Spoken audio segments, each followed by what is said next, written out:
¿Pueden ver? Sí, licenciado. Muy bien, muchas gracias. Vamos a comenzar entonces con lo que es organización empresarial. En este módulo, bueno, vamos a ver precisamente de qué se trata la organización en las empresas.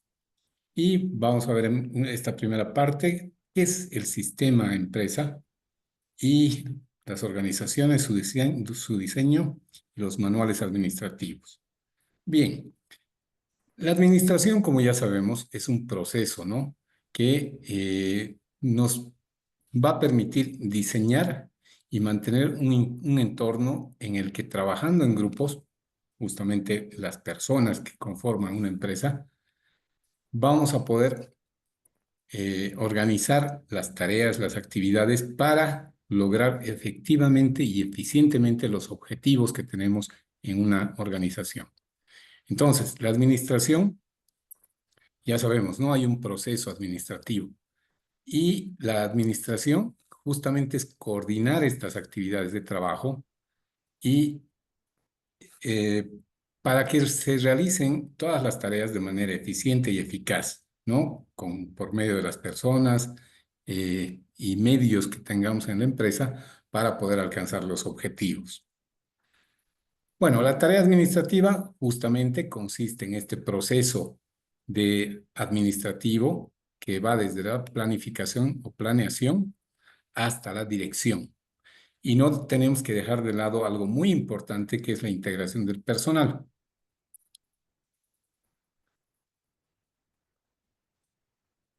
¿Qué pasa con las personas, no? Nosotros tenemos que poder organizar a los grupos, a los equipos de trabajo, para que tengamos más eficiencia y logremos también la eficacia en las tareas.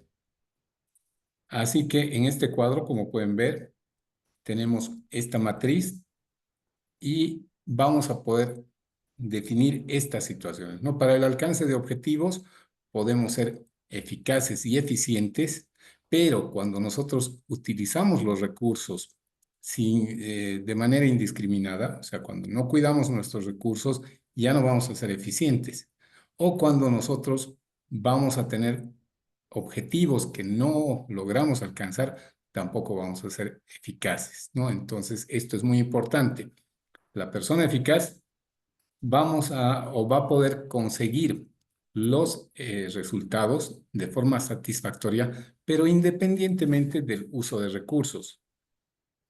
Por otro lado, la persona eficiente va a poder llevar a cabo las tareas, conseguir los objetivos también, pero utilizando la menor cantidad de recursos posible. Entonces, entre la eficiencia y la eficacia existe una relación unidireccional.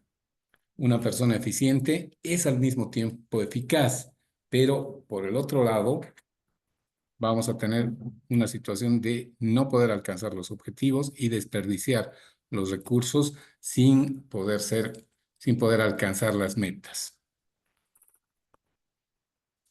Bueno, entonces, cuando vemos la empresa como un sistema es un módulo ordenado de elementos, o sea, tenemos varios elementos, pero que se ordenan. Por eso, cuando hablamos de un sistema, siempre vamos a hablar de los componentes, pero que se encuentran ordenados y también se interrelacionan e interactúan entre sí. Este concepto de sistema se utiliza tanto para definir a organizaciones o a otros elementos que podamos tener que también se constituyen en sistemas.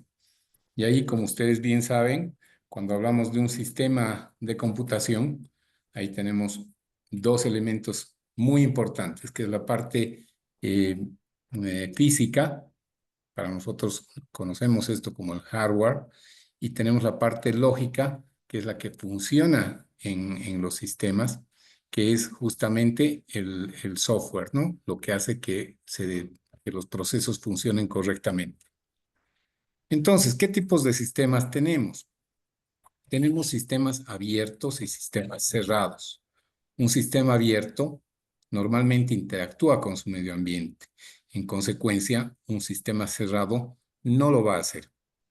Y no podemos tener sistemas cerrados así al 100%. Normalmente tenemos alguna interacción, ¿no? De este sistema con su entorno.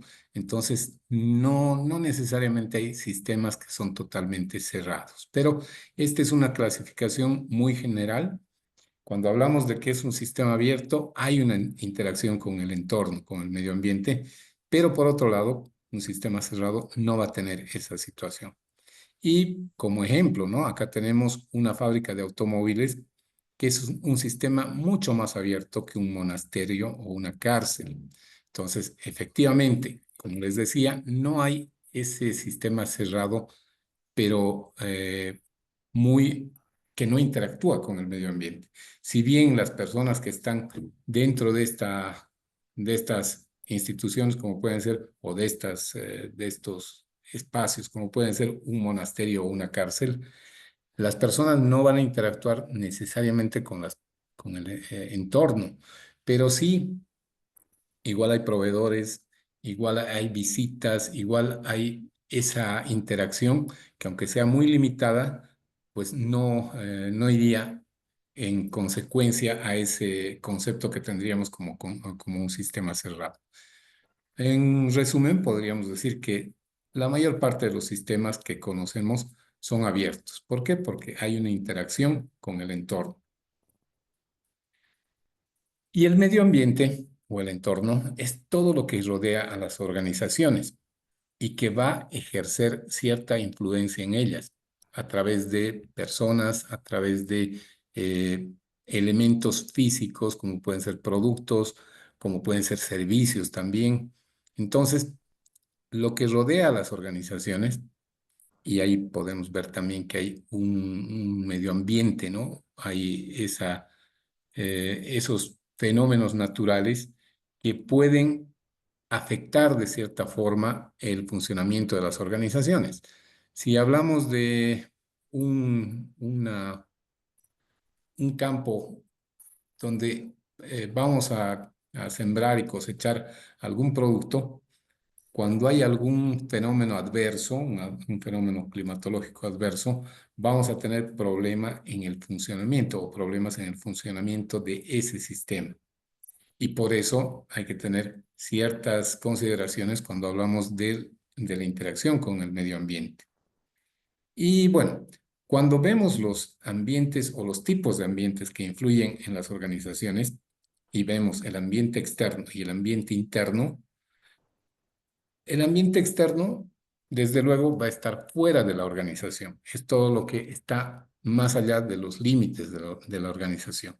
Y en algunos casos, estos límites efectivamente están muy bien definidos, como pueden ser un inmueble con todo el muro que tiene alrededor. Entonces, el inmueble está separado del ambiente externo por esos muros. Y cuando hablamos de un ambiente interno, es lo que está adentro de las organizaciones. Y volviendo al ejemplo, si hablamos de una empresa, de la estructura física de una empresa, de la infraestructura física, todo lo que está dentro de la infraestructura física es el ambiente interno. Entonces ahí, en algún caso, también podemos ver que si bien hay algunos elementos como un sistema de ventas que es de la empresa, pero que tiene mucha interacción con los clientes porque están conectados, bueno, podrían estar conectados las 24 horas del día o podrían estar haciendo pedidos, podrían estar haciendo alguna consulta dentro de lo que es nuestro sistema interno, estaríamos interrelacionando el ambiente externo con el ambiente interno. Ahora, dentro del ambiente o del medio ambiente, también tenemos que definir estas dimensiones. Y ahí tenemos el macroambiente, el ambiente intermedio, el ambiente natural y el microambiente. En los sistemas del macroambiente podemos contemplar los culturales o sociales. Y ahí tiene mucho que ver las tradiciones, la cultura, el presupuesto familiar, las actitudes de las personas frente al trabajo, frente a su entorno social, el dinero, el ahorro, la homogeneidad cultural, etcétera. El sistema político legal tiene que ver con la situación del sector donde están estas empresas, ¿no? Pero hablamos de un sector ya geográfico. Entonces, podría ser que en el país, en Bolivia, tenemos un ambiente político legal bastante uniforme, pero podrían cambiar adentro del territorio de Bolivia, o sea, si vamos de un departamento a otro, podrían haber algunos cambios en las políticas regionales que solamente se aplican en esa área geográfica, ¿no? Entonces ahí vemos el clima político, la política económica, fiscal, la tributaria, la política de empleo, leyes y normas legales que regulan a todas las organizaciones que están en este sector, las controlan, las incentivan o también restringen el comportamiento empresarial. Luego los sistemas económicos, tenemos los permanentes, donde podemos eh, dar como idea el nivel de actividad económica del país, el nivel de desarrollo económico de la región. Ya no solamente hablamos de un área delimitada por un país, sino podemos ver varios países que tienen similares características o que son vecinos, están agrupados. Y esa situación ya la vemos por región, no solamente por un país, ¿no? Ya van a ser varios países. Después, el grado de industrialización del país o de la región, que también afecta mucho. La distribución de la riqueza y los temporales, los factores económicos temporales, tienen que ver con el nivel de actividad económica local, las tendencias inflacionarias o deflacionarias, la balanza de pagos y la disponibilidad de divisas, así como la política fiscal en determinados sectores de la actividad económica. También tenemos los sistemas tecnológicos y ahí tienen que ver el desarrollo de la tecnología, ¿no? Los inventos, todo lo que eh, se va presentando cotidianamente en la mejora incluso de un equipo celular. eh, Tiene muchos beneficios para los usuarios, pero también hay otras innovaciones, ¿no? No necesariamente son inventos. Y acá hay que diferenciar lo que son los inventos de lo que son las innovaciones. Los inventos son cosas que antes no habían y ahora, bueno, por la iniciativa, por la creatividad de algunas personas, es que se crea algo nuevo, son creaciones nuevas. Como ejemplo de estos inventos, a ver, han debido ver esos proyectores que sustituyen a los televisores, ¿no? Si bien habían hace mucho tiempo atrás los proyectores para presentaciones en clases, para presentaciones de proyectos y todo, hoy en día ya se han simplificado, o sea, se han hecho mucho más simples de usar, porque antes había que tener ciertas conexiones y demás. Hoy es simplemente hasta una conexión por Bluetooth o por Wi-Fi que se pueden conectar a un dispositivo electrónico y que nos sirve para poder tener una pantalla de muy buenas dimensiones y con alta definición para que podamos incluso sustituir los televisores que tenemos. Y por otro lado, las innovaciones se refieren a los cambios que pueden tener las cosas con las que interactuamos diariamente. Acá, a ver, una innovación que me ha parecido muy interesante, y esto viene de hace algún tiempo atrás, en los envases de las cremas de zapatos, antes venían en envases de latón y era un tanto complicado abrir. Y a veces entre abrir, cerrar y todo eso, se secaban las ceras o las cremas y terminaban bastante, bueno, se deterioraban bastante rápido. Ahora hay envases para cremas de zapatos que vienen a rosca. Entonces, Igual con el uso se van también secando, pero es mucho más sencillo de utilizar, ¿no? Se puede abrir y cerrar mucho más fácilmente. Otra de las innovaciones que no es algo nuevo, pero son las tapas las tapas de botellas también, que antes solamente venían a presión y para abrir una gaseosa había que utilizar un abridor. Hoy en día vienen con una tapa rosca, entonces simplemente es girar la tapa, las mismas tapas metálicas, y nos han hecho la vida más fácil. Bueno, eso como ejemplo. Algunas otras situaciones que se van presentando, pero que nos ayudan a mejorar nuestra calidad de vida, son las innovaciones que se dan en los productos que ya existían. Entonces acá, estos sistemas del macroambiente, estos sistemas tecnológicos, también tienen que ver con las técnicas, mejoran en muchos casos muchas formas de hacer las cosas, mejoran procedimientos, mejoran las aplicaciones. El software está en constante desarrollo, está en constante mejora. ¿Por qué? Porque realmente vamos haciendo mucho, se le dedica mucho presupuesto, muchos recursos al desarrollo tecnológico, pero ¿es para qué? Para que justamente podamos tener más facilidad para hacer las cosas, ¿no? Hoy en día, si bien podemos utilizar muchos de los eh, software que antes estaban limitados a una computadora, ahora podemos utilizar en los celulares. Tiene sus limitaciones, pero ya tener a mano esa posibilidad nos ayuda bastante. Y también, desde luego, el mismo desarrollo tecnológico. En el ambiente intermedio, solamente al momento de tercerizar actividades se tiende a relacionar con este ambiente, con este intermedio, ¿no? Nosotros cuando recibimos algún servicio tercerizado o cuando prestamos algún servicio tercerizado, recién podemos tener contacto con este ambiente intermedio, que realmente es esa forma de tener algo, no necesariamente de manera permanente, pero que nos ayuda a poder alcanzar nuestros objetivos. La tercerización, que tiene que ver con el sector de la industria, con los sectores de la industria, y este es el tercer sector de la industria, que es justamente el sector de servicios.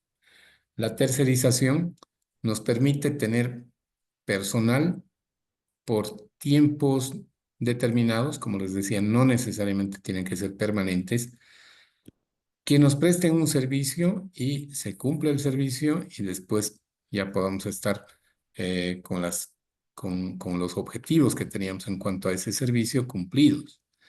Pero también podemos tener personal tercerizado en áreas permanentes del funcionamiento de las empresas, como son la seguridad, la limpieza, ¿no? Y ahí muchas se han se han creado muchas empresas que se dedican a dar servicios para que las empresas, las otras empresas, las que eh, contratan estos servicios, se despreocupen de ese tema administrativo y puedan enfocarse en lo que realmente les da recursos, ¿no? Les genera beneficios. Y ahí vemos que la mayoría de las empresas hoy en día cuenta con servicios tercerizados de seguridad y de limpieza. ¿Por qué? Porque realmente es lo más práctico. Un servicio de estas características nos lo pueden brindar el año entero. Y cuando a alguna de las personas que nos da ese servicio le corresponde tomar una vacación, la empresa que nos cobra por ese servicio tiene que enviarnos un reemplazo.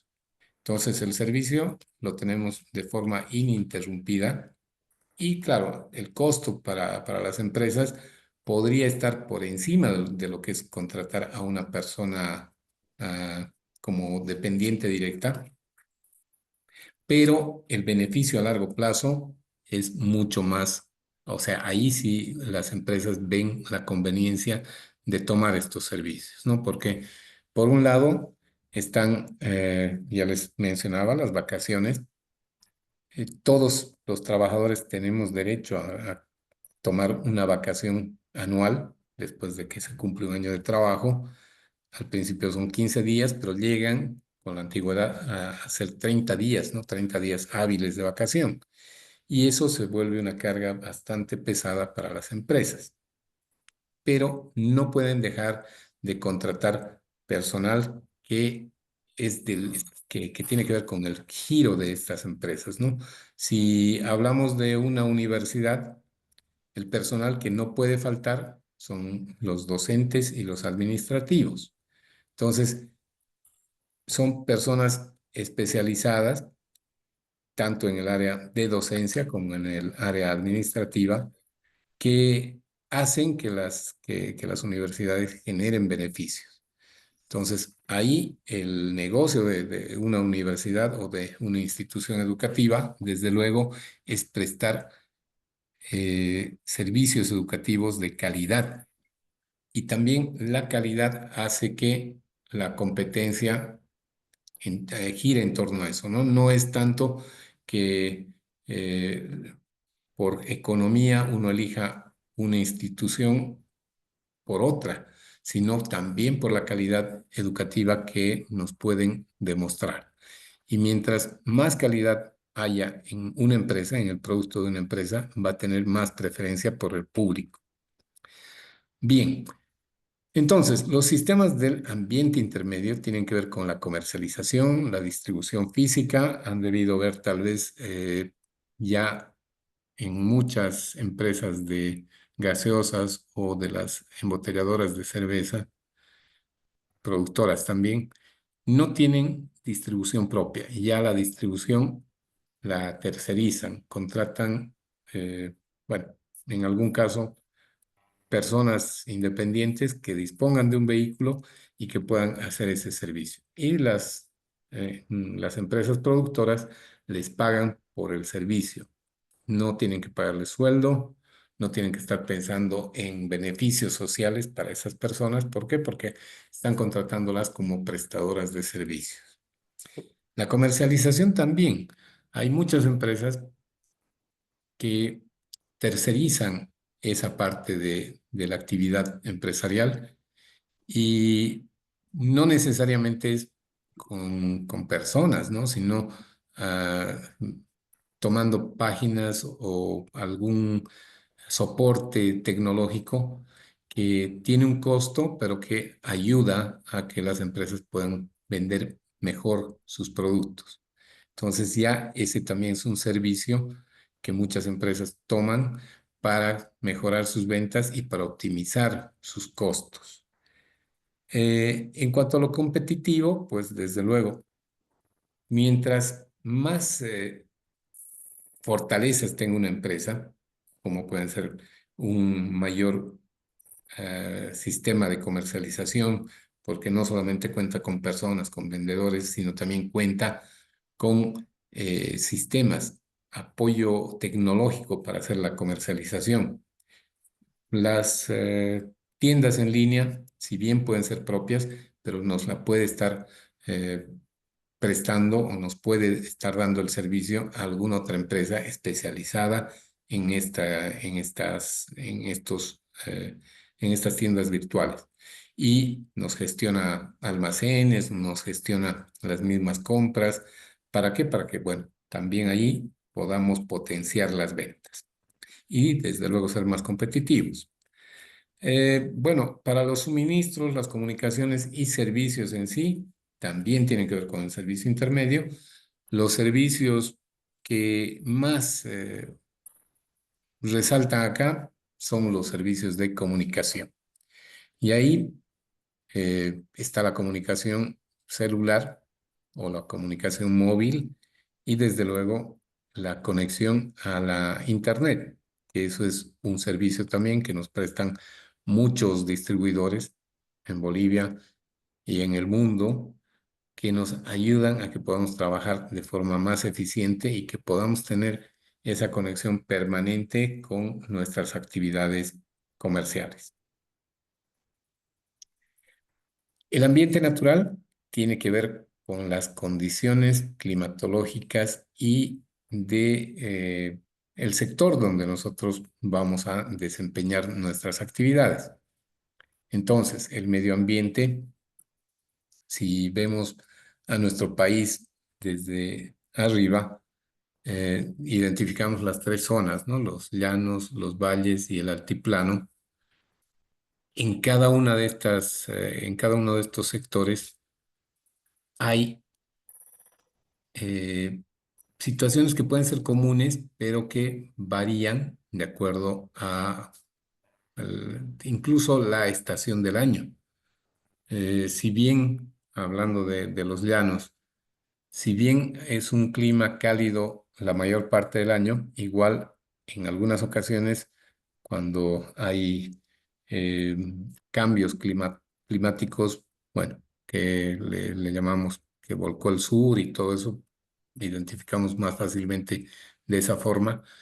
eh, Llega a fríos un tanto extremos, ¿no? Y la gente que está acostumbrada a, a vivir con, bueno, cierta eh, facilidad en la vestimenta porque no tiene que cargarse de ropa, pues tiene que abrigarse, tiene que prepararse y tiene que enfrentar esas situaciones porque igual las actividades hay que seguir desarrollándolas y pues tiene que estar desempolvando algunos abrigos y sacando esa ropa que no usan la mayor parte del tiempo, pero que en estas oportunidades tienen que hacerlo. Por otro lado, en los valles, bueno, es algo mucho más normal. No hay tanto la situación de los climas extremos, pero también hay épocas donde hay frío y hay épocas donde hace más calor. Y viendo a la parte del altiplano, la mayor parte del tiempo hay que usar abrigo porque son las condiciones del sector, del área geográfica, pero también hay épocas donde hace algo más de calor, ¿no? Y esto afecta también a la actividad empresarial, porque en las empresas que están en el área de los llanos, en la zona de los llanos, tienen a favor muchas situaciones, pero cuando se trata de eh, trabajar en ambientes cerrados, hay que tomar en cuenta que el costo de trabajar en un ambiente cerrado en las zonas tropicales es mucho mayor. ¿Por qué? Porque hay que dar condiciones adecuadas para el trabajo. Y ahí, desde luego, es el aire acondicionado.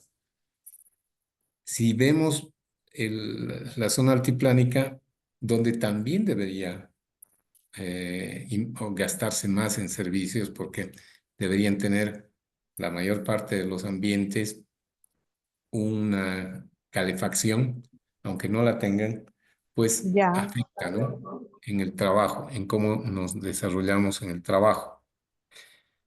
Y en la zona de los valles, el clima es mucho pero más. ¿dónde fue?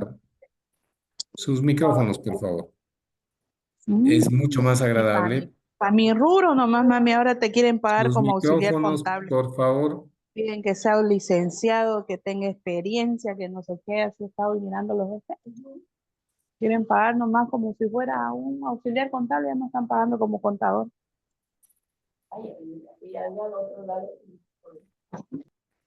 Sus micrófonos, por favor.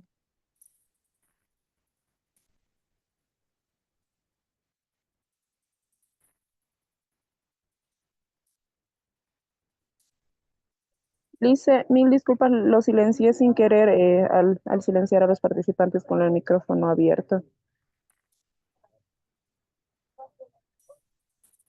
Lice, ¿me puede escuchar, licenciado Marcos?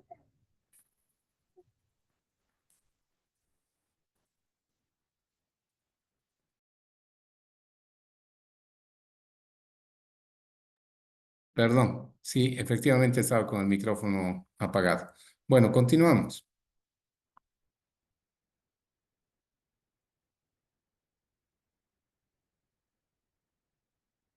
Ok.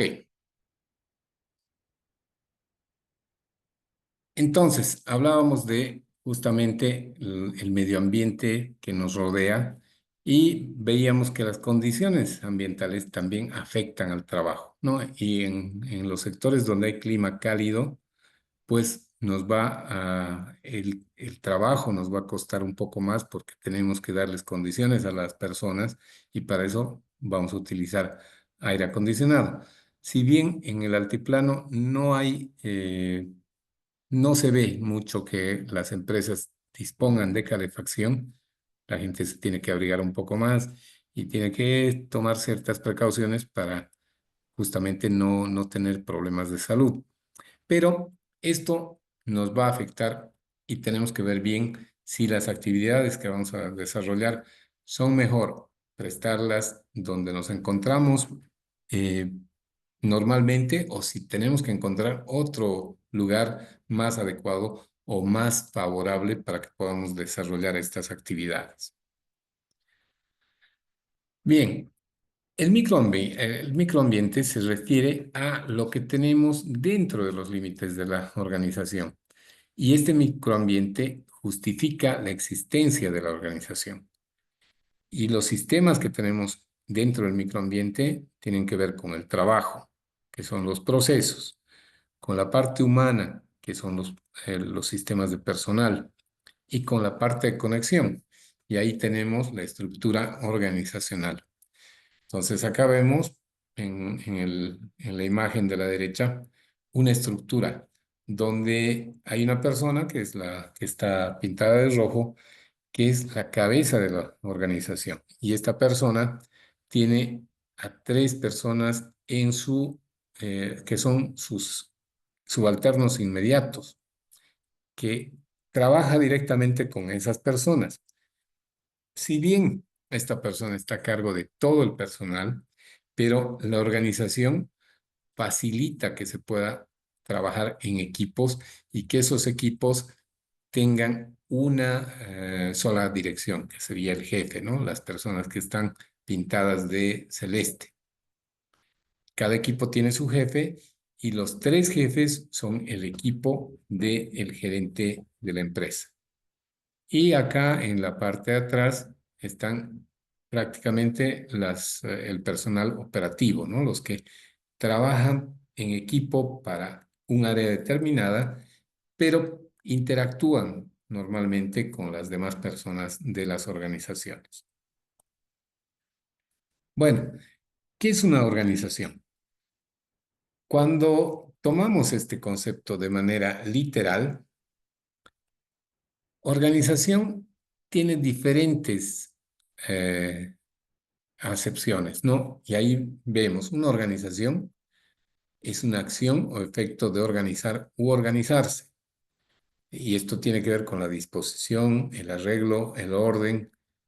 Y como parte de un proceso administrativo, la organización es una etapa en la que se tiene que definir cómo va a estar estructurada una organización, cómo se va a delegar autoridad y facultades, el enfoque para mejorar al personal, la cultura que se va a desarrollar dentro de esta organización y los cambios que podrían darse, ¿no? En cierto momento.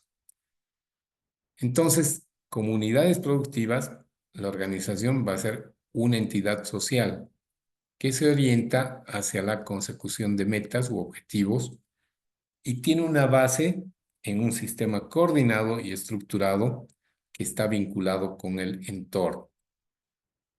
Ahora, no podemos hablar de organización si es una sola persona la que trabaja. Y ahí podemos tomar como ejemplos muchos profesionales que prestan sus servicios o desarrollan sus actividades sin necesidad de apoyo. Lo hacen independientemente.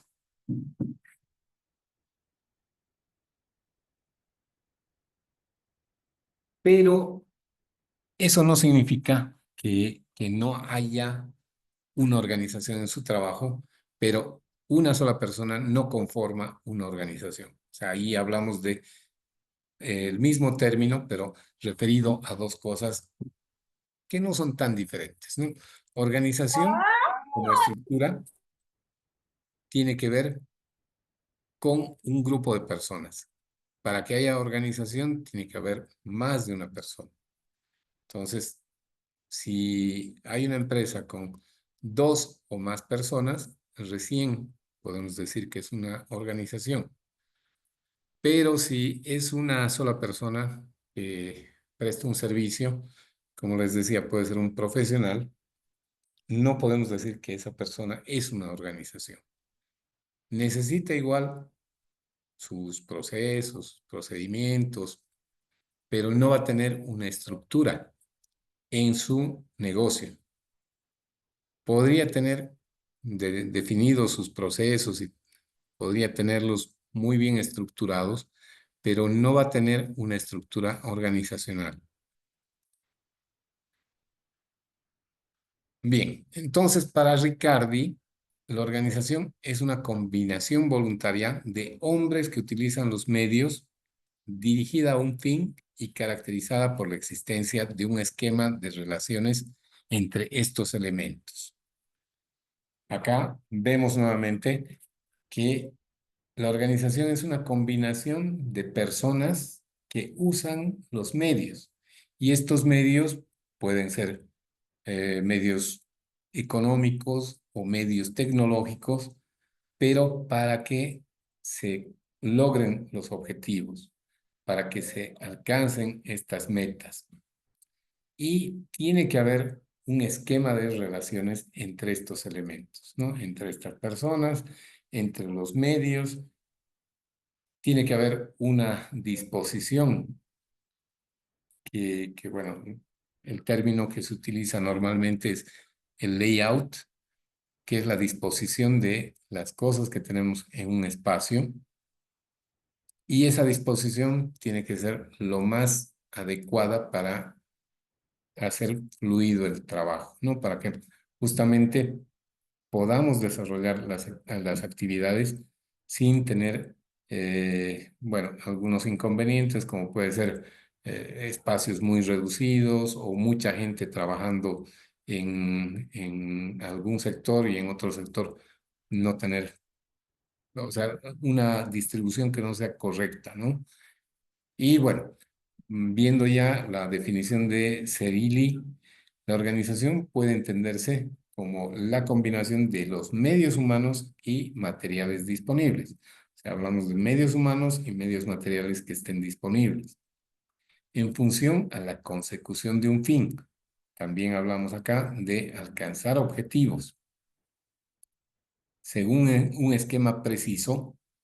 Y acá vemos también que se habla de esquema para ver las dependencias y las interrelaciones entre los distintos elementos que constituyen la organización. ¿Qué elementos tiene una organización? Primero, tiene que haber un objetivo común. Si bien la organización va a tener varios sectores, les podemos decir áreas, departamentos, unidades de negocio, va a tener varios sectores. Pero todos estos sectores tienen que tener objetivos comunes.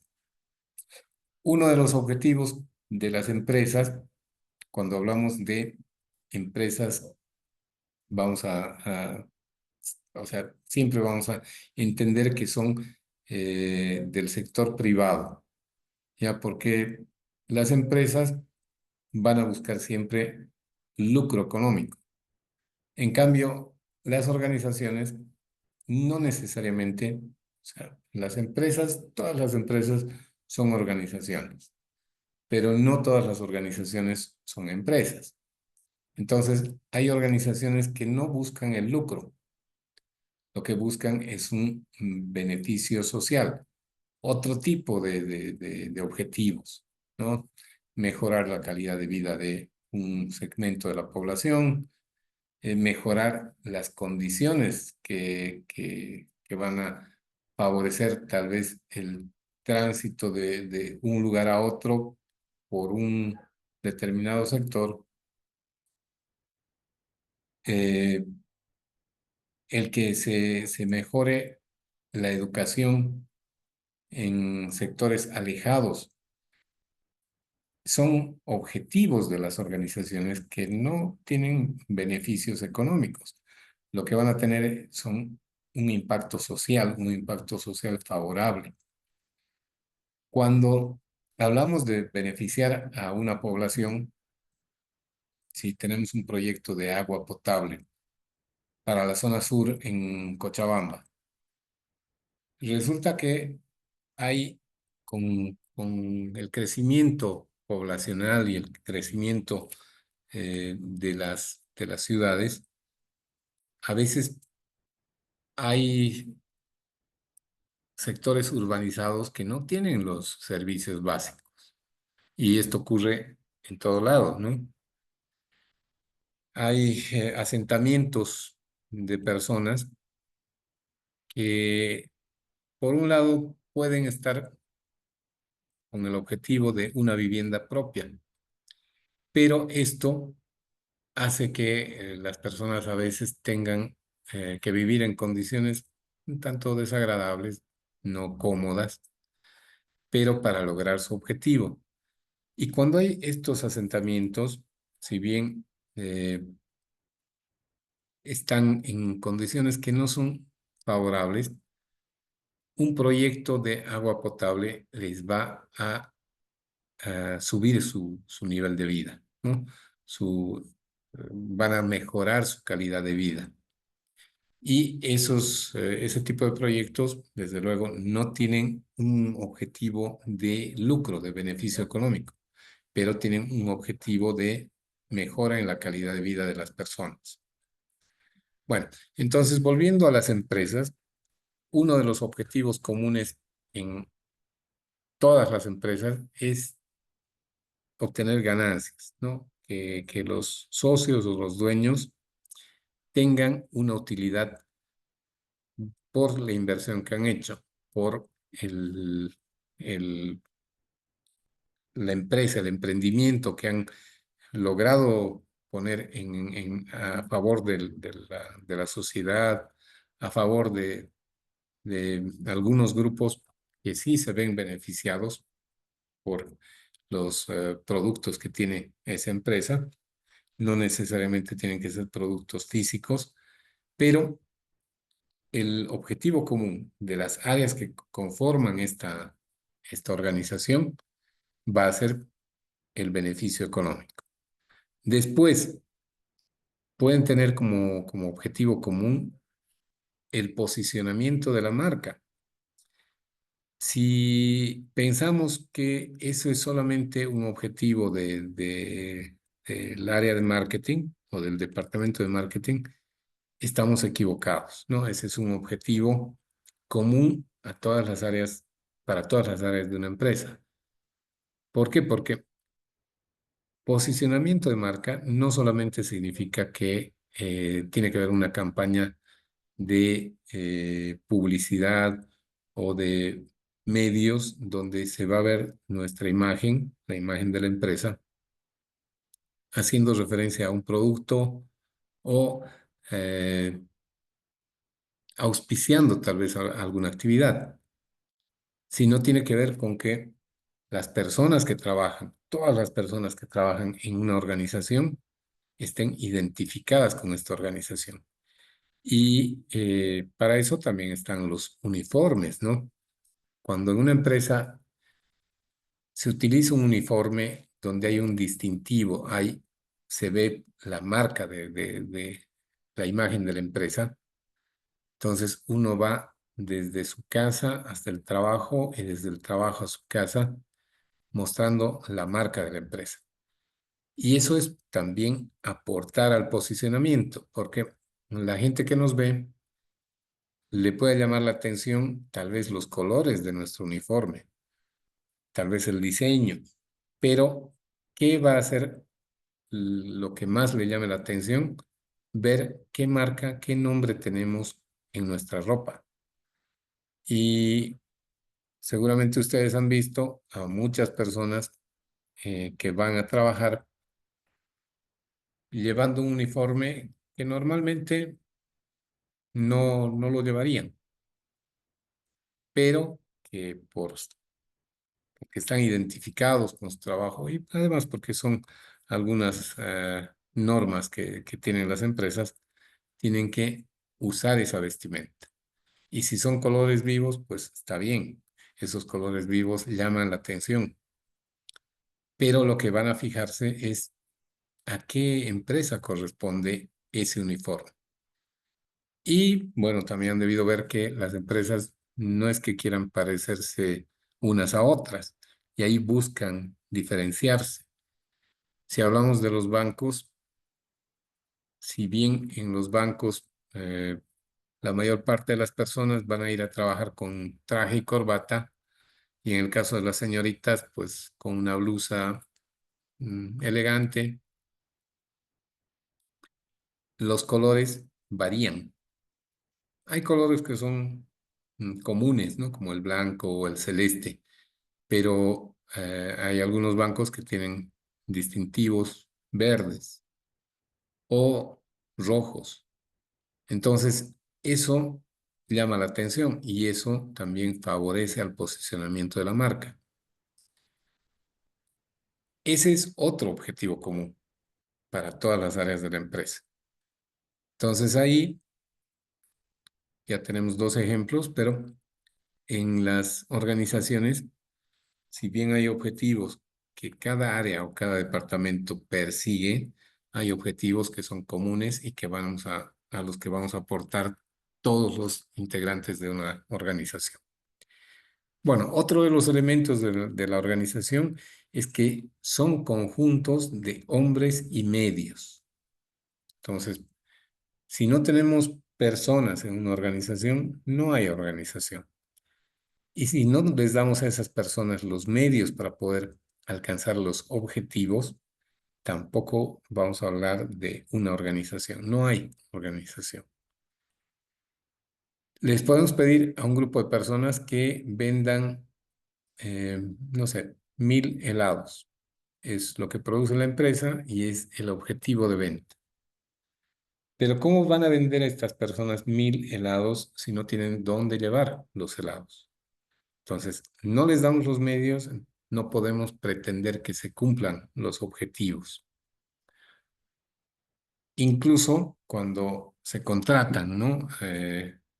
Vendedores que dispongan de motocicleta. Ya saben los vendedores que si piden ese requisito es porque les van a pedir que utilicen su medio de transporte para los fines de la empresa. Pero, ¿qué debería hacer la empresa para compensar ese, ese uso del bien de la persona que va a trabajar? Debería hacerle algún pago adicional. ¿Por qué? Porque al final está aportando no solamente con su trabajo, sino con una herramienta que va a hacer que su trabajo sea mucho más eficiente, pero que también debería costar más porque la empresa no le está brindando ese medio. Entonces, si bien no le está dando el medio que sería para transportarse, le estaría dando recursos económicos para solventar ese gasto. Entonces, si no hay ese conjunto de hombres y medios, no puede haber organización. Y además, el tercer elemento, tiene que haber esfuerzo combinado. Y este esfuerzo combinado se llama trabajo en equipo. No podemos pretender que las personas trabajen independientemente en una organización.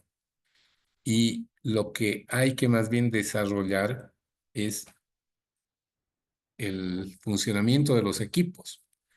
Un equipo de trabajo va a ser, va a poder alcanzar mucho más fácilmente sus objetivos si es que trabaja a gusto, si es que todos aportan para que se alcancen los objetivos. Pero Si no hay ese esfuerzo combinado, si solamente hay dos personas del equipo que realmente trabajan y el resto no hace más que criticar o no participar, entonces no hay ese esfuerzo combinado. Y ahí tiene que haber mucho refuerzo al trabajo en equipo y tiene que haber también mucho impulso del trabajo en equipo.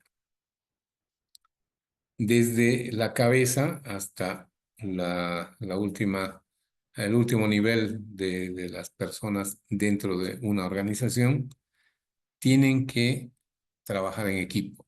Todos tienen que trabajar en equipo. Se van a ir armando equipos según las necesidades que tengan las empresas, pero todos debemos trabajar en equipo y tenemos que aportar para que el equipo sea realmente eficiente. Y eso tiene que ver con con un buen liderazgo y que también sepamos qué es lo que queremos alcanzar, ¿no? ¿Qué objetivos tenemos que alcanzar y cómo nos están guiando para alcanzar estos objetivos? Y por último, volvemos a hablar de sistema. Tiene que contar con un sistema de relaciones.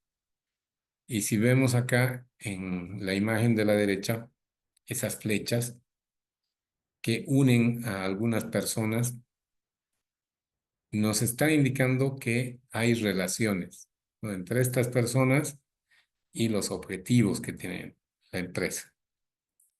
Algunos equipos pueden tener más gente que otros equipos, pero todos los equipos tienen su importancia. Estuve haciendo un trabajo de consultoría con una empresa que está relacionada, que le presta servicios a la CBN. Y como todos sabemos, la CBN ahora es parte del grupo Quilmes, que es una empresa argentina que, bueno, mm, principalmente su negocio es de las bebidas, pero tienen sus equipos de trabajo que han desarrollado incluso sus imágenes, tienen un nombre los equipos y tienen un eslogan.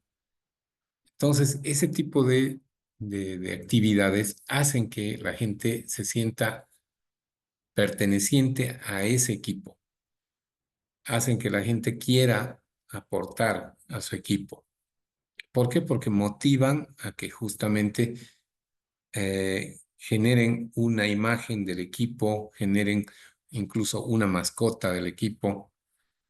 Y eso no tiene que ver con la producción, pero tiene que ver con que los equipos se vayan fortaleciendo.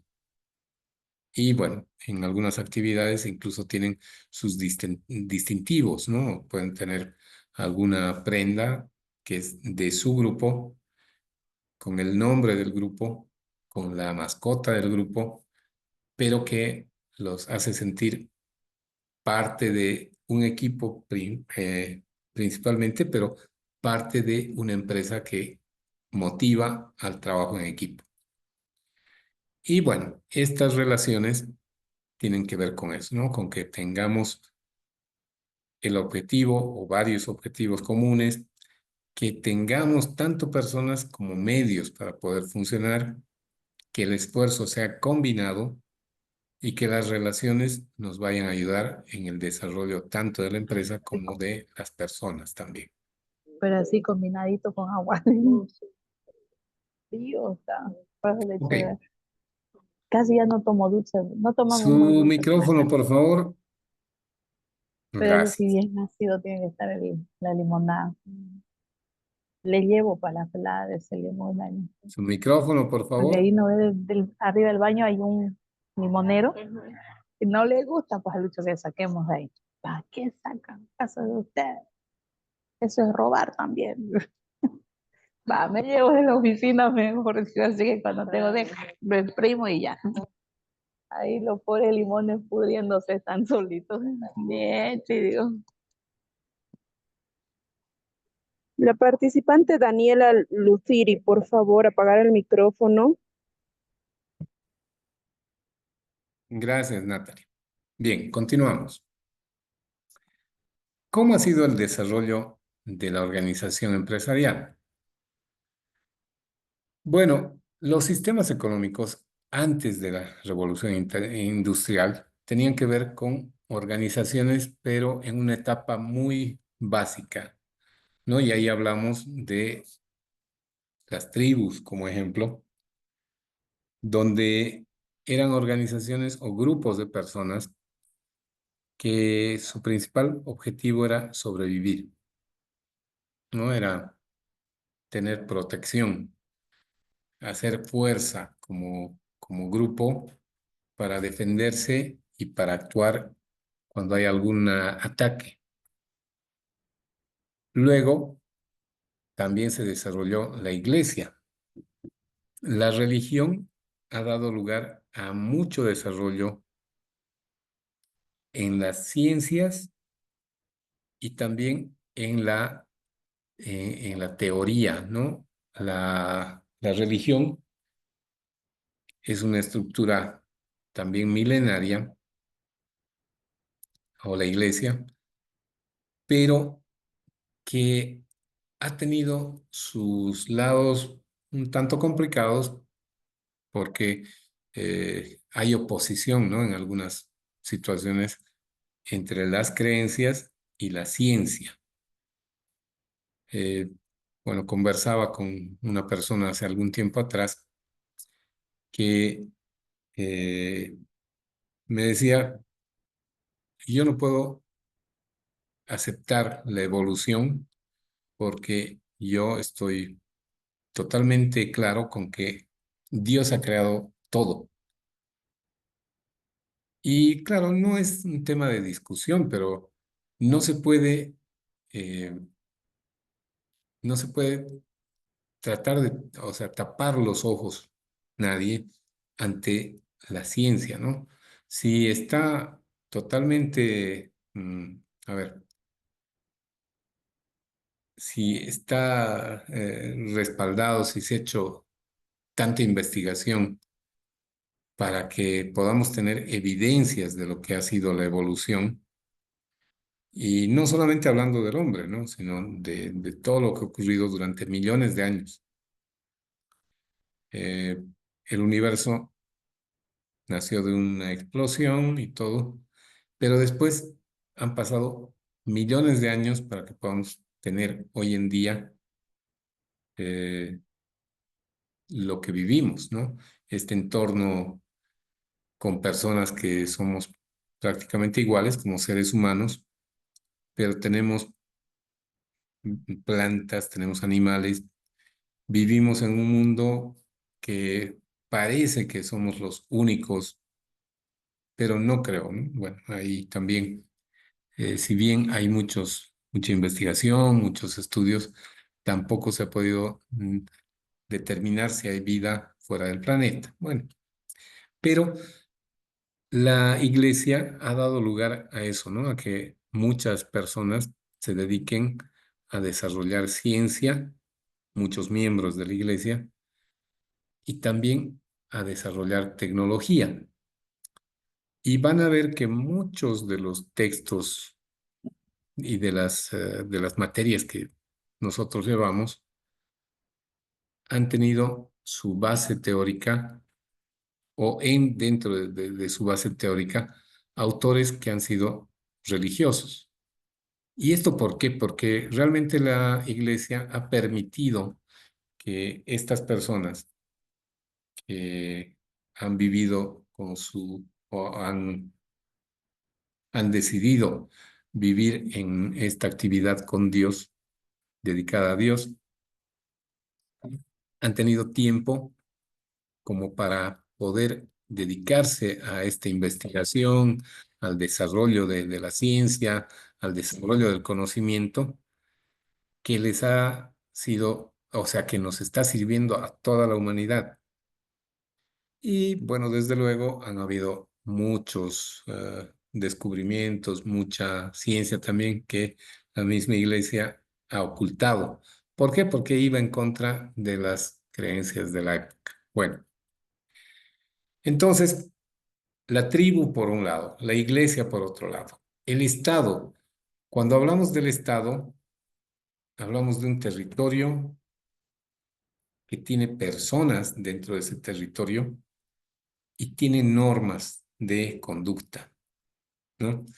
Si hablamos de un Estado, tenemos que principalmente identificar eso, un territorio, las personas que están dentro de ese territorio y cuáles son las reglas de convivencia. Y también el Estado se ha desarrollado desde la antigua Grecia, en Roma, donde nació, bueno, no solamente en Roma, pero se dio grandes pasos en lo que ha sido la ley, el derecho. Y el Estado es una organización que también tiene como objetivo el bienestar de los ciudadanos, ¿no? De las personas que viven dentro de ese territorio. Y uno de los objetivos comunes para el Estado es que las personas tengan mejor calidad de vida. Y es un rol del Estado que justamente los habitantes de este territorio puedan desarrollarse socialmente y también económicamente. Para eso, el Estado lo que va a hacer es proveer medios, como pueden ser infraestructura, no solamente hablamos de carreteras, eh, vías de comunicación, no, sino que hospitales, escuelas. Los deberes del Estado son que la gente pueda vivir bien. Entonces, para vivir bien, ¿qué necesitan los habitantes de un determinado territorio? Desde luego necesitan educación y vamos a decir, a nivel mundial, la educación es un derecho, es uno de los derechos humanos y el papel del Estado es proteger también los derechos humanos, los derechos de las personas. Y la educación, para que nosotros podamos ser mejores, para que tengamos mejores oportunidades de trabajo, de, de relaciones al final, tenemos que tener ese acceso a la educación. Si el Estado no nos da esas oportunidades, no nos da la facilidad de acceder a la educación, no está cumpliendo con su papel. Y por otro lado, también el Estado, al tener como objetivo el bienestar económico, tiene que generar empleos para los habitantes del territorio. Y no es que todos somos funcionarios, ¿no? O empleados públicos. Más bien, las limitaciones que tienen los estados son, en muchos casos, complementadas con la empresa privada. Yo diría que en todos los casos. Y si bien el papel del Estado es brindar ese desarrollo económico a las personas o ese sustento a las personas y a las familias, la empresa privada también aporta mucho ahí. Y bueno, desde luego, ¿de dónde tiene recursos el Estado para que pueda dar condiciones de vida, de educación, de salud a las personas que viven en este territorio? Pues para eso está el cobro de impuestos, principalmente, las regalías, la, eh, las empresas que son productivas del Estado, pero que no solamente van a atender el consumo interno, sino que van a poder exportar la producción. La explotación de recursos naturales, como hemos visto en el caso de los minerales y los hidrocarburos, ha dado muchos beneficios para el Estado, pero lamentablemente no han sido muy bien administrados, ¿no? Estos recursos. Y hoy estamos viendo ciertas consecuencias, estamos viviendo ciertas consecuencias de esa mala administración. Pero bueno, eso es lo que debería hacer el Estado como organización. El ejército, al igual que la iglesia, nos ha servido ha aportado mucho al desarrollo de las empresas. ¿Por qué? Porque del ejército y también de la iglesia hemos, hemos rescatado la estructura, los niveles jerárquicos, la, la unidad de mando, no tanto en la iglesia como en el ejército, también son estructuras piramidales donde se van abriendo siempre hacia la base y en algunos casos muy notoriamente, pero se respeta esa estructura y no todos en el ejército son generales, pero sí tenemos, no sé, una cantidad impresionante de soldados. Y los soldados, y es algo también que llama la atención, para ser un país pacífico tenemos filas de personas para hacer el servicio militar. Y claro, es una obligación, ¿ya? Como está como una obligación de los ciudadanos en nuestro país, pero que no debería ser una obligación.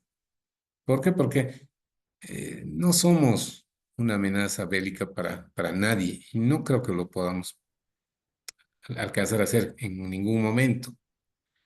Y hay países que no tienen ejército y que igual hacen sus actividades, más bien ese presupuesto que se dedica al ejército se podría dedicar a mejorar la calidad de vida de los habitantes. Bueno, pero el ejército también nos ha aportado mucho a la organización empresarial. Y ya les mencionaba, o sea, ahí hay una estructura clara, hay una línea de mando clara, las jerarquías son inobjetables y eso se ha transferido también a las organizaciones. No con la misma rigidez, pero sí nos sirve como una guía y como un ejemplo para que nosotros podamos definir una estructura dentro de nuestras organizaciones. Esto nos ha dado lugar a que las empresas copien o asimilen muchas de estas eh, características de la forma de desarrollar actividades, de la forma de armar equipos, donde tiene que haber una persona a cargo o una persona al mando. Y los demás, bueno, en el ejército, no es que se discuten las órdenes, ¿no? Se las acatan y no hay más. Pero también, en algún caso, se ha llegado a que cuando una orden no es coherente, pues hay que refutarle, incluso en el ejército. No es tan fácil, no ha sido tan fácil, pero yo creo que también han habido casos donde situaciones que por subordinación deberían haberse aceptado han sido rechazadas. Bueno, luego de la revolución industrial, o bueno, cuando ya llegó la revolución industrial, que se dio gracias a la invención de la máquina de vapor por James Watt en 1790, la organización empresarial tuvo un crecimiento de la comunicación física e intelectual. Y también hubo un desarrollo de la estructura empresarial. ¿Por qué? Porque la máquina de vapor de James Watt hizo que el trabajo de 10 personas haga una máquina y se fueron sustituyendo, ¿no? Y hablamos de telares. Bueno, la máquina de vapor en sí lo que hacía era mecanizar actividades que eran muy manuales hasta que se introdujo esta máquina a la producción. Entonces podíamos tener o podían tener en una fábrica de telas 1000 personas que tenían una producción limitada porque las personas tienen una fatiga por el trabajo que desarrollan y por más que antes de, bueno, la jornada laboral podía haber sido de 12 horas o incluso más, el cansancio hacía que la productividad decaiga.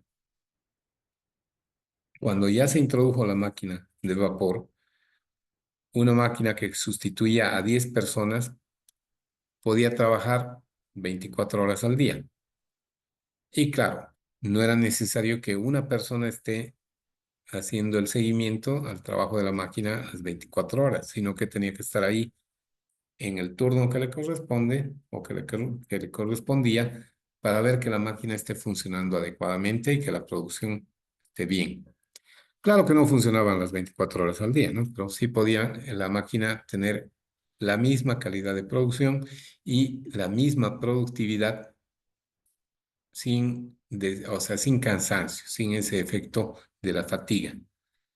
Y al cambiar el supervisor o la persona a cargo de esta máquina, lo que se hacía era el desgaste de las personas se reemplazaba para que la máquina siga funcionando con otra supervisión. Bueno, entonces, al sustituir 10 personas por una máquina, la producción creció.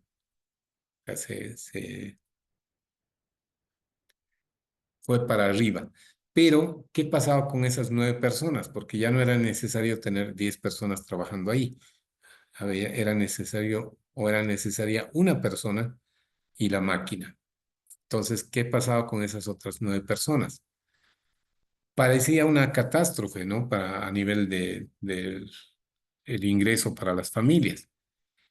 Pero al haber más producción, los costos bajaban porque ya no era pagar a 10 personas, sino era pagar a una persona y el mantenimiento y la inversión, recuperar o, digamos, eh, amortizar el costo de la maquinaria. Pero ya estábamos hablando de 9 personas que ya no eran necesarias tenerlas ahí trabajando. Estas personas lo que tuvieron que hacer es dedicarse a otras actividades.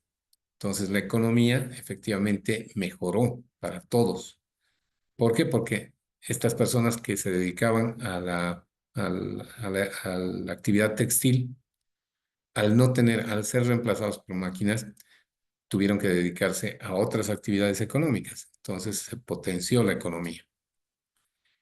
Y al bajar los precios de los productos, de las telas como ejemplo, se hacía esa producción, podía llegar a más personas. Y la producción podía incluso llevarse a otros países. Entonces, no es que había una sobreproducción, sino que la producción podía llegar a más personas y el precio ser más racional. Y desde luego, al tener estas mejores condiciones, las personas podían dedicarse a otras actividades. Si bien ya no producían telas, pero lo que podían hacer es confecciones. Entonces compraban la tela y se dedicaban a hacer prendas de vestir, bueno, tantas cosas. Y las personas tuvieron que ir cambiando de actividad para que puedan seguir también sustentando a sus familias y que puedan tener ciertas condiciones mejores en su calidad de vida. Bueno, Ya luego de la revolución industrial, el desarrollo para las organizaciones fue también creciendo, fue haciéndose mucho más sistemático y se fueron desarrollando nuevas investigaciones, nuevos estudios y vemos acá la división del trabajo. La división del trabajo se dio gracias precisamente a que las personas podían trabajar, podían agruparse y mejorar un producto, darle cierta especialización a cada uno y que la producción conjunta sea mayor a una producción individual. Y eso es lo que llamamos ahora sinergia. Entonces, la división del trabajo tuvo estas etapas. En la primera etapa, cuando hablábamos de artesanos, la empresa artesanal era esta empresa donde el propietario hacía todas las actividades.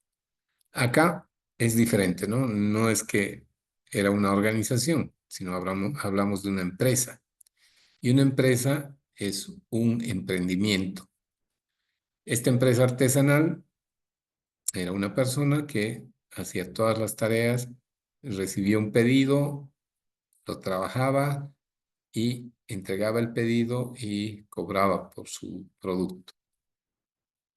Y en la etapa 2 ya hablamos de que este artesano tiene tanta demanda de sus productos que tiene que contratar dependientes. Y esos dependientes tienen que hacer parte del trabajo que hacía el artesano, pero digamos la parte pesada y que no requiere mucha especialización. Entonces, el artesano lo que hacía era trabajar en los detalles, trabajar en el acabado de sus productos y podía dedicarle el 100% de su tiempo solamente a acabar los productos que ya sus otros colaboradores podían tener en esa etapa antes del acabado. En la etapa 3 ya hablamos de contratar especialistas. Ahí ya no es el artesano y sus ayudantes, ¿no? Ahí el artesano ya empieza a contratar ciertos especialistas que van a darle mayor calidad a su producto, al margen de que este artesano siga haciendo su acabado de los productos. Entonces ahí, si bien el artesano podía, si vemos en la imagen, podía ser un joyero, tal vez no tenía mucha práctica en el trabajo con piedras preciosas, entonces tenía que contratar un especialista para que se ocupe de los pedidos donde las joyas llevaran piedras preciosas. O que no era una joya en sí, sino era tal vez la empuñadura de un arma. Entonces tendría que haber contratado un especialista en armas para que pueda eh, tener el producto con la calidad que esperaba su cliente, pero sin dejar de lado la marca, la firma del artesano. Y ya en la etapa 4 hablamos de estructuras de varios niveles. Ya no solamente está el artesano, sus especialistas y sus ayudantes, sino que ya hay equipos de trabajo. El artesano es el jefe de todos, pero tiene 4 o 5 personas que manejan equipos, tal como él manejaba antes, equipos con especialistas y con ayudantes. Y así se van abriendo los niveles y en esta etapa 4 justamente ya podemos ver estructuras de varios niveles donde podemos ver también jerarquía, orden, unidad de mando, dirección y el trabajo en equipo. Porque si bien los niveles van separando ciertas áreas, el trabajo en equipo se ha mantenido y las áreas tienen que hacer igual su trabajo, aunque tengan más niveles de jerarquía. Y ahí surge la cadena de mando y la cadena escalar de Fayol. Fayol también fue uno de los autores que aportó mucho tanto a la administración como al desarrollo organizacional. Entonces acá vemos la cadena de mando y la cadena escalar de Fayol. Igual es una estructura piramidal donde vamos viendo quienes conforman esta estructura y están identificados alfabéticamente. Y vamos viendo la cadena de mando. A tiene mando sobre B y sobre C. B tiene mando sobre D. D, F sobre F, F sobre H. Y al otro lado C sobre E sobre G y G sobre I. Todos están en subordinación a A. O sea, del segundo nivel para abajo, la subordinación general es con A. Pero en cada rama se puede ver que hay equipos, ¿no? Y todos tienen un jefe de equipo y esos equipos pueden trabajar ya sea comandados por C, todo el equipo, o cada equipo con su jefe inmediato, nada más. Y en la escala de Fayol, vemos que en el nivel de menos jerarquía hay supervisores, por encima de los supervisores están los jefes, por encima de los jefes los gerentes, sobre los gerentes los directores y el que dirige toda esta organización es un presidente.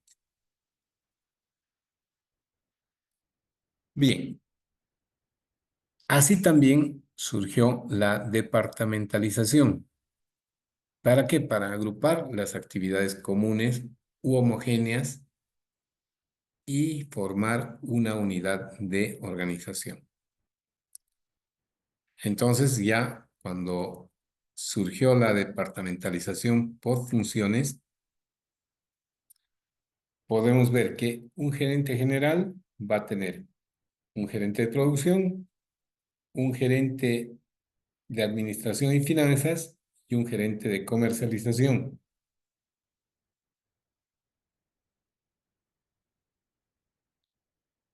Pero hablamos de que esta departamentalización tiene las funciones de cada uno de estos departamentos, ¿no? Entonces ahí hay un gerente de producción para el departamento de producción. El gerente de administración y finanzas va a ser gerente de todo el departamento. El de comercialización va a ser de todo el departamento de comercialización. Pero están definidos están definidas cuáles son las funciones de cada gerente. El gerente general está como cabeza de toda la empresa. Pero el de producción tiene que hacer lo que le corresponde. No podría estar involucrándose en temas de administración y finanzas. El gerente de producción tiene que dedicarse a la producción. Y así los otros gerentes tienen que hacer las cosas que están delimitadas dentro de sus funciones y nada más. ¿Por qué? Porque sería interferir en las otras áreas. Entonces, si bien la interacción o la interrelación va a ser entre todos los integrantes de una empresa, tiene que haber límites en lo que son las tareas y esos límites están justamente marcados por las funciones que tienen que cumplir. La departamentalización por productos o servicios, acá no se da en todas las empresas, pero sí podemos ver en una empresa farmacéutica o una empresa, perdón, de productora de medicamentos. que va a tener una división farmacéutica, que va a ocuparse de la comercialización o la producción de medicinas o medicamentos para la salud de las personas. Una división veterinaria que va a tener vacunas y medicamentos para animales. Y una división de químicos donde, si bien no son productos para la salud, pero nos aportan en algunas situaciones como para la elaboración de alimentos y también los pigmentos, ¿no? Que no deberíamos utilizar cualquier colorante para las comidas. Entonces, ahí tienen que ser precisamente sustancias autorizadas y además que sean realmente controladas en los efectos que podrían tener en la salud de las personas. Y acá vemos esa departamentalización. Ya hablamos de una departamentalización delimitada por los productos que ofrece.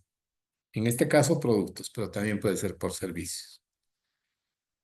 Una persona que trabaja en la división farmacéutica se va a ocupar de los analgésicos y de los antibióticos, pero no podría estarse dedicando a vacunas o medicamentos de veterinaria o, digamos, a los productos químicos. En consecuencia, esos límites de los que hablábamos en la anterior departamentalización por funciones, que serían las funciones que tienen que cumplir, acá están delimitados o estos departamentos se delimitan por los tipos de producto que van a manejar. Y ahí ustedes han debido también escuchar de las líneas de producción. Hay, si tomamos como ejemplo PIL, antes de ser parte de Gloria del Perú, PIL era la empresa nacional dedicada a la producción de lácteos y derivados de la leche. Entonces, dentro de su producción, justamente, podía tener los lácteos, leche, yogur, no sé, alguna bebida con, ¿qué se llama esto? El suero de la leche. Y otra línea de productos derivados de la leche, quesos, principalmente quesos. El yogur también, un derivado de la leche. Claro, ahí en la producción de leche podríamos tener la leche natural y la leche saborizada, así más claro. Entonces, en los derivados, quesos, yogures, y eso era cuando solamente producía lácteos y derivados de la leche. Pero cuando ya se hizo parte de Gloria del Perú, también diversificó no la producción, pero sí la parte comercial. Entonces ya introdujo muchas líneas de alimentos que, si bien no son muy relacionados con la leche en sí, pero ha sido un paraguas para algunas marcas que se comercializan por los puntos de venta de PIL. Y ahí tenemos jugos, incluso agua, tenemos conservas, tenemos pastas, café. Los helados que vendrían a ser derivados de la leche, pero hay helados que son de agua, entonces ya no tienen que ver con la producción de leche. Bueno, y así. Entonces, en el caso de PIL, sus líneas de producción se han mantenido con la parte de la leche y los derivados, pero las líneas de comercialización se abrieron, ¿no? Ya hubo un abanico de opciones donde seguramente había algún responsable o algún encargado de la venta de pastas o fideos, otro para la venta de salsas, porque se empezó a comercializar también salsas para, o aderezos para sándwiches y todo eso, para comida, café, jugos, agua. Y esas, si bien no eran líneas de producción, han sido líneas de venta, o sea, líneas de productos para la venta. Y eso también ha tenido su departamentalización por productos y los servicios cuando hablamos de empresas de servicios. La departamentalización por áreas geográficas están delimitadas precisamente por los límites geográficos de las áreas en las que se trabaja. Si hablamos del eje troncal de nuestro país, habrá un departamento o una parte de la empresa que se va a dedicar a la venta en La Paz, otra en Cochabamba y otra en Santa Cruz. ¿Cuáles son los límites? Acá, territorio. Hasta donde es el límite de La Paz con Cochabamba, pueden vender los de La Paz y los de Cochabamba también hasta ese límite. No deberían cruzar esos límites. Entonces ahí se miden las ventas por área y también se les plantean objetivos por área. ¿Qué va a ocurrir en La Paz? Entonces tendrán objetivos de venta en función a la cantidad de población que hay en La Paz. La Paz y Santa Cruz hoy en día son las ciudades que tienen más población en nuestro país. Casi están a la par. Cochabamba es el tercer departamento más poblado, pero no se compara ni con La Paz ni con Santa Cruz. Sin embargo, no deja de ser interesante porque la población de Cochabamba está más concentrada. En cambio, en Santa Cruz, en La Paz, las mismas, la misma infraestructura caminera es complicada y es más difícil en Santa Cruz llegar a algunos territorios, a algunas localidades, mucha distancia, y en La Paz por las condiciones geográficas, justamente. Pero Cochabamba tiene sus ventajas, aunque tenga menor población, tiene más concentración de la población. La comercialización o departamentalización por clientela. Manteniéndonos en el departamento de comercialización, cuando hablamos de un centro comercial, podría tener un departamento o un área dedicado a la ropa para damas o a los productos, perdón, enfocados en las damas. Y ahí tendríamos perfume y modas. El área para caballeros, calzados y trajes. Y el área para niños, ropa y juguetes. ¿Cuáles son los límites? Justamente los segmentos de la población que atienden. Acá no estamos hablando de damas de 30 a 40 años, no. Estamos hablando de damas en general, pero excluimos a los niños y a las niñas, ¿no? Del sector de damas a las niñas y del sector de caballeros a los niños. Lo mismo con los caballeros. No hablamos de segmento de edad, además del segmento del género, ¿no? Estamos hablando de caballeros y todo lo que serían productos para estos caballeros.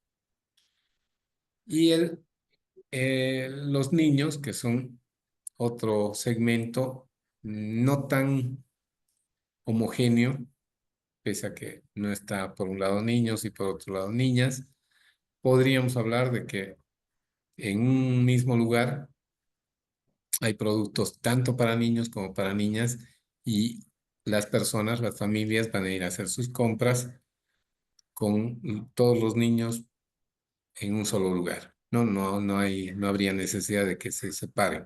Pero sí, si van los papás, el papá se podría ir al sector de caballeros y la mamá al sector de damas y cada quien hacer sus compras con las comodidades y todo más especializado y más dirigido para cada uno de ellos. La departamentalización por procesos, y acá vamos a ver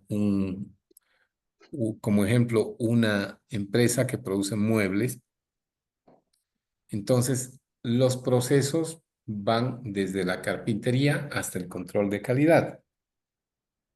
Si bien la entrada no es la carpintería, pero el primer proceso es la carpintería, donde se transforma la materia prima, que sería madera, principalmente madera, en un producto semiacabado, que va a ser un mueble en bruto. Si hablamos de una silla, la primera etapa, que sería el primer proceso de carpintería, va a transformar la madera en una silla en bruto. ¿Por qué en bruto? Porque va a pasar al siguiente proceso, que es el barniz. Entonces, el barniz, en el proceso de barniz, esta silla que está en bruto va a ser afinada en su acabado, porque el mueble, la silla en bruto, podría tener algunas imperfecciones que al aplicar el barniz se tienen que corregir. Y esto se logra precisamente puliendo o lijando algunas partes de la silla para que se pueda barnizar y tenga un acabado de buena calidad. Y el siguiente proceso de una silla va a ser el tapiz, cuando corresponda.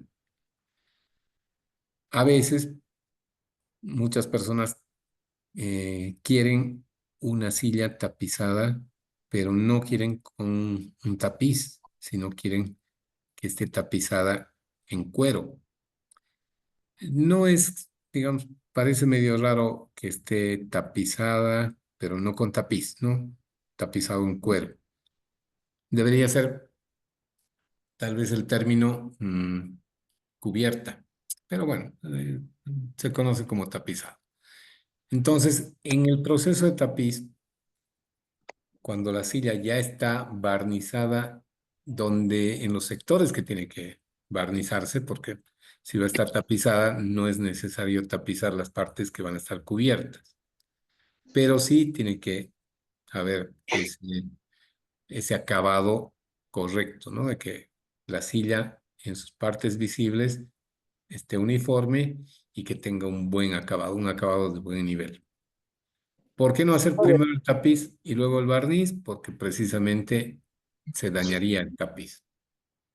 En cambio, de la carpintería, el siguiente proceso, el barnizado, va a hacer que el mueble, en este caso la silla, en el siguiente proceso prácticamente termine sus procesos productivos.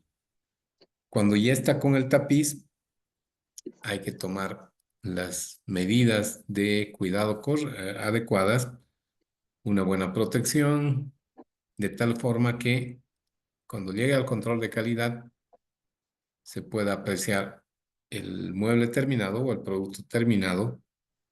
Y si hay alguna observación por parte de quien está a cargo del control de la calidad, pues tendría que volver al proceso donde no se ha hecho correctamente, no han hecho correctamente su parte. Y esto va a hacer que, si bien podría ser que tenga que revertirse todo el trabajo hasta que la silla otra vez esté como en bruto, entonces podría ser que simplemente sea un retoque de tapiz, una costura, algo muy sencillo. Pero el control de calidad va a darle la aprobación a ese mueble como para que ya se entregue al cliente. Y esa departamentalización por procesos también está delimitada por el proceso que va a hacer en cada departamento o en cada área. En carpintería no van a hacer nada de barniz. En barniz no van a hacer nada de tapiz ni de carpintería. Y en tapiz no tienen por qué estar retocando el barniz ni arreglando alguna situación constructiva de la mesa o de la silla, para que el último proceso, que es el control de calidad, simplemente determine si el producto está en condiciones de que se entregue al cliente o tenga que repetir algún proceso. La departamentalización por proyectos tiene que ver con algunas empresas que desarrollan proyectos, y los proyectos, una de las características que tiene un proyecto es que tiene principio y fin. Entonces, para un proyecto, desde luego, hay que asignar un equipo de trabajo que sea exclusivo para ese proyecto. Y hablamos de que ese proyecto va a tener un gerente y ese gerente va a tener a su equipo. Y en la organización, para la ejecución de ese proyecto, pues debería haber un ingeniero de proyecto que se va a ocupar de las características, las condiciones, la parte técnica del proyecto. Después vamos a tener un encargado de compras que se va a ocupar de justamente las adquisiciones bajo los términos y condiciones que se definan y de acuerdo a las cantidades que sean requeridas. Entonces, este encargado se va a ocupar de las adquisiciones o las compras. Vamos a tener un contador que va a trabajar solamente con este proyecto y el jefe de ejecución del proyecto, que tiene que ver con el trabajo de todas las personas, pero va a encargarse precisamente de la puesta en marcha del proyecto. Entonces, tenemos el que va a diseñar el proyecto y el que le va a dar todas las características y va a tener todos los pormenores del proyecto, que va a ser el ingeniero del proyecto, y los responsables de las otras actividades hasta que el jefe de ejecución ponga en marcha el proyecto. Y ahí, cuando el proyecto llega a su fin, pues se cumplió con el objetivo del proyecto y las personas tendrán que ocuparse de otros proyectos. Tal vez no en el mismo equipo, pero, o tal vez no todos a la vez, pero ya el ciclo de ese proyecto terminó y tendrían que dedicarse a otras actividades. Acá les voy a dejar las características, ventajas y desventajas de las clases de departamentalización para que ustedes tomen en cuenta en la actividad que vamos a tener, que va a ser de elaborar un organigrama, y van a tener que también ustedes elaborar manuales de funciones, que esto lo vamos a ver como parte del contenido también, y que van a ser parte de las tareas que van a tener que desarrollar.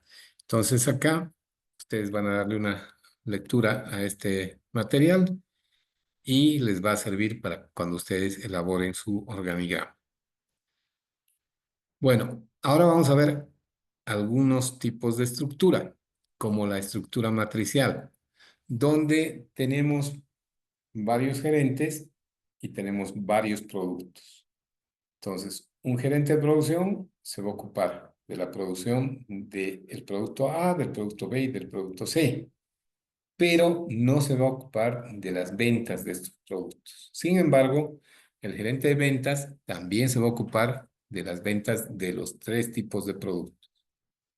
El gerente financiero va a tener que ver las finanzas y los aspectos económicos de el producto A, del producto B y del producto C.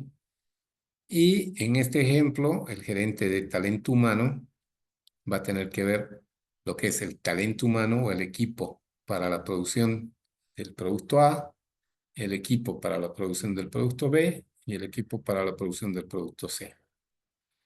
¿Qué significa también esta estructura matricial? Que el producto A va a tener trabajando para ese producto a un gerente de producción con su equipo, al gerente de ventas con su equipo, al gerente financiero con su equipo y al gerente de talento humano también con su equipo. Y cada producto tiene los mismos participantes en lo que va a ser el desarrollo de tanto la producción como la venta y la asignación de personal para cada tipo de producto. Puede haber también esta estructura de redes de equipos, donde para la fabricación de vehículos tenemos un equipo de sistema de tracción, un equipo de asientos tapizado, un equipo de pintura, de sistemas eléctricos, de cambios, de la estructura metálica. Toda esa red va a hacer que nosotros tengamos como producto final un automóvil o un vehículo con con todos esos componentes funcionando interrelacionadamente y en condiciones que no van a ser siempre muy seguras y no nos tendrían que generar ninguna desconfianza, ¿no? Entonces, esta estructura de redes va a hacer que nuestro producto esté alimentado por todos estos equipos y que al final vamos a tener un producto terminado con todas esas características de acuerdo a cada equipo que ha trabajado en él. Este es un organigrama que presenta una agrupación conjugada, tanto por funciones, por productos y por proceso. Y esto es un planteamiento de Chavenato. Entonces acá vemos un gerente general que tiene una secretaria y el gerente general está a cargo de su equipo, es el gerente de operaciones, el de comercial o el comercial y el administrativo financiero. Entonces ahí vemos una agrupación por funciones. Estamos delimitados por las funciones de cada uno. Y después el gerente comercial va a tener subgerentes para la parte de alimentos, para los productos de limpieza y para golosinas. Y ahí tenemos una agrupación por productos. El gerente comercial va a tener equipos para que se ocupen de la comercialización de cada una de estas líneas. Y esas líneas están delimitadas justamente por los productos que van a manejar.